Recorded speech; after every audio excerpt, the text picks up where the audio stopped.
నమస్తే, welcome to our channel. నేను మెస్సేరి. రేవంత్ రెడ్డితో కేసీఆర్ సీక్రెట్ భేటీ అయ్యారని బీజేపీ నేత సంచలన విషయాలు అయితే బయటికి చెప్తున్నారు. సో ఇందులో ఎంతవరకు వాస్తవం ఉంది ఏంటి అనేది మనకు చెప్పడానికి మనతో పాటు ఉన్నారు ప్రముఖ సీనియర్ జర్నలిస్ట్ డివిఎస్ గారు. నమస్కారం సార్.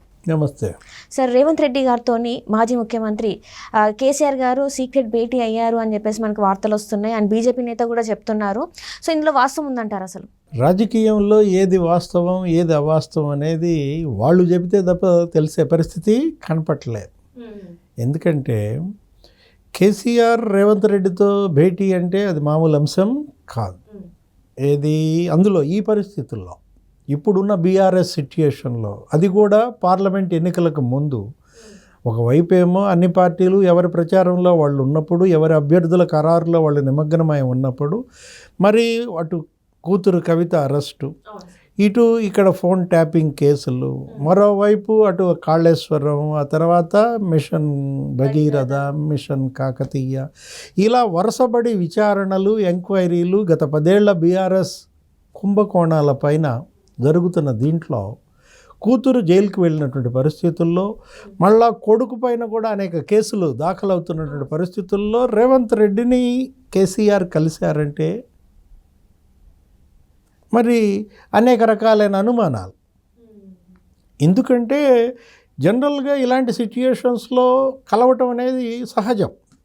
ఏది ఇప్పుడు ప్రత్యర్థులు తన చుట్టూతా అష్టదిగ్బంధనం చేసి కదలటానికి మెదలడానికి వీల్లేని పరిస్థితుల్లో తీసుకొచ్చినప్పుడు, ఇవాళ మనం అనుకున్నాం గతంలో కూడా అష్టదిగ్బంధనంలో కేసీఆర్ ఉన్నాడని. ఇప్పుడు ఈ స్కాములన్నీ లెక్కేసుకుంటే నీకు 8 వస్తాయి. ఏది ఇప్పుడు ఇందా మనం చెప్పుకున్నాయి. ఇప్పుడు కవిత ఢిల్లీ లిక్కర్ స్కామ్ దగ్గర నుంచి ఇప్పుడు ఈ ఫోన్ ట్యాపింగు, ఈ కాళేశ్వరం, కాకతీయ, భగీరథ, ధరణి పోర్టల్, ఇలా అనేకమైనటువంటి కుంభకోణాల నడుమ ఇంకా ఉన్నాయి కదా నీకు యాదాద్రి, భద్రాద్రి, ఛత్తీస్గఢ్ విద్యుత్ కొనుగోళ్ల స్కాము, వీటన్నిటిపైన న్యాయ విచారణలు కొన్నిపైన జరుగుతున్నాయి.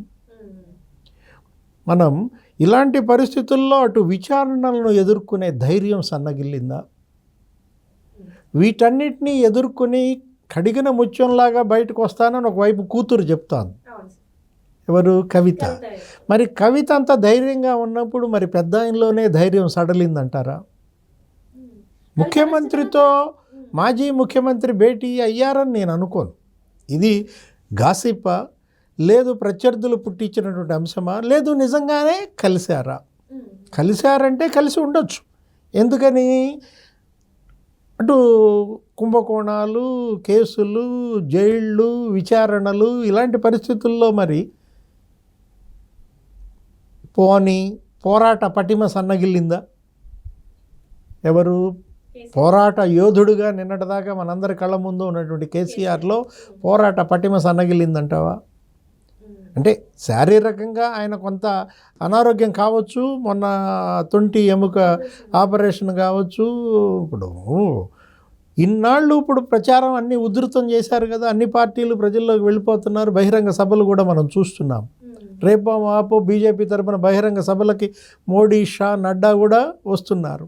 ఇక కాంగ్రెస్ తరఫున ఇక రేవంత్ రెడ్డి స్టార్ క్యాంపెయినర్లు, ఇక్కడ ఉన్నటువంటి రాష్ట్ర నాయకులు బట్టి విక్రమార్క, కోమటిరెడ్డి, ఉత్తమ్, వీళ్లే కాకుండా నీకు ప్రియాంక, రాహుల్, ఖర్గే వాళ్ళు కూడా వస్తున్న దీంట్లో బీఆర్ఎస్ ప్రచార బాధ్యతల నుంచి మరి కేసీఆర్ కాడి కింద పడేస్తారా? ఎందుకంటే ఇప్పటివరకు ఆయన రాలేదు. మనం అక్కడెక్కడో సూర్యాపేట, నల్గొండ దగ్గర సభ తర్వాత ఇంకా ప్రజల్లోకి తను రానటువంటి పరిస్థితుల్లో ఏవో రివ్యూలు, సమీక్షలు పార్లమెంటు నియోజకవర్గాలకే పరిమితమైనప్పుడు ఏం జరుగుతోంది? వరుసపెట్టి కొండకు చిల్లు పడింది. ఒక చిల్లు కాదు, ఇప్పటికి 1 డజన్ చిల్లులు పడ్డాయి. లేటెస్ట్గా ఇవాళ నిన్న ఏం జరిగాయి? కేశవరావు గారే వెళ్ళిపోయారు. కేశవరావు.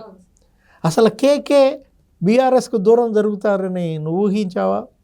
మనమే కాదు, ఎవరు ఊహించలేని అది. అసలు తను అట్లా అవుతారనగానే అందరు షాక్లో వెళ్ళిపోయారు. ఇప్పుడు ఏంటంటే సార్, ఇప్పుడు వచ్చిన న్యూస్ ఏంటంటే ఈ ఎమ్మెల్యేలంతా కాంగ్రెస్కి వెళ్ళడానికి వెనకాల ఉంది కూడా కేసీఆర్ గారే. సో తన బీఆర్ఎస్ని కాంగ్రెస్లో కలపడానికే ఇవన్నీ తన వెనకాల నుండి వ్యూహం రచించారని చెప్పేసి కూడా వార్తలు వస్తున్నాయి. మరి ఇందులో వాస్తవం లేదంటారా? అంటే బీఆర్ఎస్ ఇక విలీనమా? ఏంటి, అటు కాంగ్రెస్లో విలీనం లేకపోతే బీజేపీలో విలీనం. అసలు ఆయన విలీనం చేసేలోపే వీళ్ళంతా సర్దుకుని వెళ్ళిపోతున్నారు.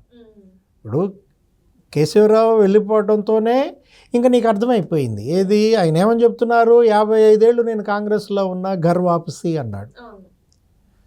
అంటే టీఆర్ఎస్ అనేది ఒక రెంటల్ హౌస్గా మారింది. అంటే వీళ్ళంతా టెనెంట్స్గా మారారన్నమాట. ఇప్పుడు ఏం జరిగిందంటే 10 ఏళ్ల పరిపాలనలో టీఆర్ఎస్ అనుకున్నట్లయితే అది ఎలా అయితే బీఆర్ఎస్గా మారిందో ఇదంతా కూడా ఈ పార్టీ కేసీఆర్ కుటుంబ పార్టీ. ఎటు చూసినా ఈ 5గురే కనపడుతున్న దీంట్లో కొడుకు, కూతురు, అల్లుడు, తోడల్లుడు కొడుకు, ఇలా వీళ్ళంతా కుటుంబ పార్టీ అనే ఒక ఇమేజ్ని ధ్రువపరిచారు. విమర్శలకు కూడా అదే కదా కారణం. మోడీ అన్న, తర్వాత నడ్డా అన్న, అమిత్ షా అన్న, పరివార్ పార్టీ అనేది ప్రజల్లోకి వెళ్ళిపోయింది. మనం గతంలో కూడా అనుకున్నాం ఏమని, వీళ్ళని తప్పించి కేసీఆర్ ఎవరిని, కేటీఆర్ని, హరీష్ రావుని, కవితని, సంతోష్ రావుని వెనక్కి పంపించేసి బీసీ, ఎస్సీ, ఎస్టీ, ముస్లిం లీడర్లను పెడతారని మనం ఎక్స్పెక్ట్ చేశాం. ఎప్పుడు, ఓడిన వెంటనే. 3 నెలలైనా అసలు ఆ పనే జరగలేకపోగా వెంటనే వీళ్ళందరూ కూడా ఏమైపోయారు, జంపింగ్ జిల్లానీలు అయిపోయారు. ఎందుకని, వాళ్ళ మునిగే ఓడలో ఉండటానికి ఎవరైనా సిద్ధంగా ఉంటారా? ఇప్పుడు కడియం శ్రీహరి కూడా వెళ్ళిపోయారు. అసలు ఆమె కడియం శ్రీహరి గారి కూతురు టికెట్ ఇచ్చినా కూడా నేను ఓడే పార్టీ తరఫున కంటెస్ట్ చేయనని, ఇప్పుడు ఆమె రేపొద్దున అక్కడ కాంగ్రెస్ క్యాండిడేట్ అవుతారేమో. ఇట్లా వరుస పెట్టి అనేక మంది అటు కాంగ్రెస్లో పోయేవాళ్ళు, ఇటు బీజేపీలోకి పోయేవాళ్ళు. ఇక వాళ్ళు ఎందుకని చెప్పి విలీనం చేసేస్తారంటావా కాంగ్రెస్లో? ఆ విలీనం చేసేటందుకే మాజీ సీఎం ఇప్పటి సీఎంని కలిశారనే వార్తలు కూడా వస్తున్నాయి. మరి బీఆర్ఎస్ని కాంగ్రెస్లో కలిపితే వాస్తవానికి మనం అనుకుందాం, ఇది ఇప్పుడు కాదు కదా, తెలంగాణ ఏర్పాటుకు ముందే జరగాలి. ఆ రోజు కాంగ్రెస్ పార్టీలో కలుపుతానని హామీ ఇచ్చాడు సోనియా గాంధీతో పాటు భోజనానికి వాళ్ళ ఇంటికి వెళ్ళినప్పుడు. మొత్తం కుటుంబ సభ్యులందరినీ తీసుకువెళ్ళాడు, పాదాభివందనం చేయించాడు. అలా అంటేనే ఆమె తెలంగాణ రాష్ట్రం ఇచ్చిందన్న దీంట్లో 10 ఏళ్ళు నడిచింది. కాంగ్రెస్కే ఆయన జంకా ఇచ్చాడు. సరే, కాంగ్రెస్లో ఉన్నటువంటి 42 మందిని లాగేసుకున్నాడు 2 ఎన్నికల్లో, 2014లో, 2019లో. 10 ఏళ్లలో మరి 42 మందిని లాక్కున్నప్పుడు మరి కాంగ్రెస్ ఇప్పుడు ఈ గెలిచిన 39 మందిలో ఆల్రెడీ 30 మంది అంటే ఇప్పుడున్న ఎమ్మెల్యేలు బీఆర్ఎస్లో ఆ కుటుంబ ఎమ్మెల్యేలు తప్ప అందరు వెళ్ళిపోతారా?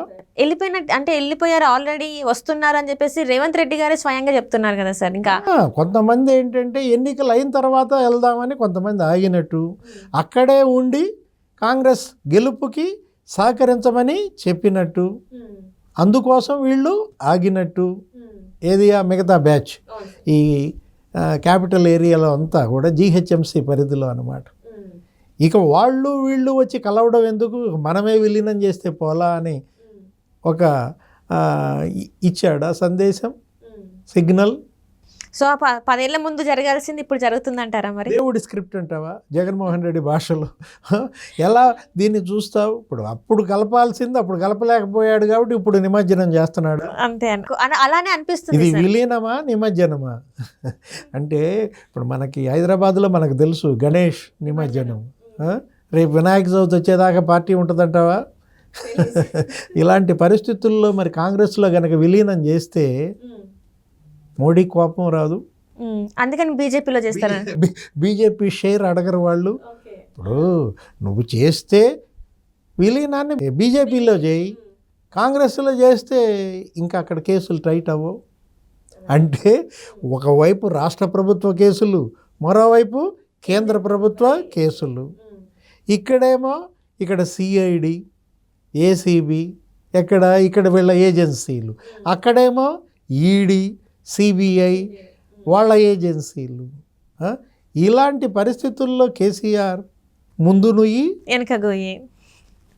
Right sir. సో ఇప్పుడు మీరు చెప్పిన దాని ప్రకారం రాబోయే రోజులలో టీఆర్ఎస్ అంటే బీఆర్ఎస్ పార్టీ ఇంకా కంపల్సరీ ఏదో ఒక పార్టీలో విలీనం అయిపోయే పార్టీ అంటారు మీరు? మళ్ళా విలీనం అంటే నేనేం చెప్తాను, నిమజ్జనం అని ఓకే, నిమజ్జనం. మన హైదరాబాద్ భాషలో మాట్లాడు. Okay sir, okay sir, thank you so much sir.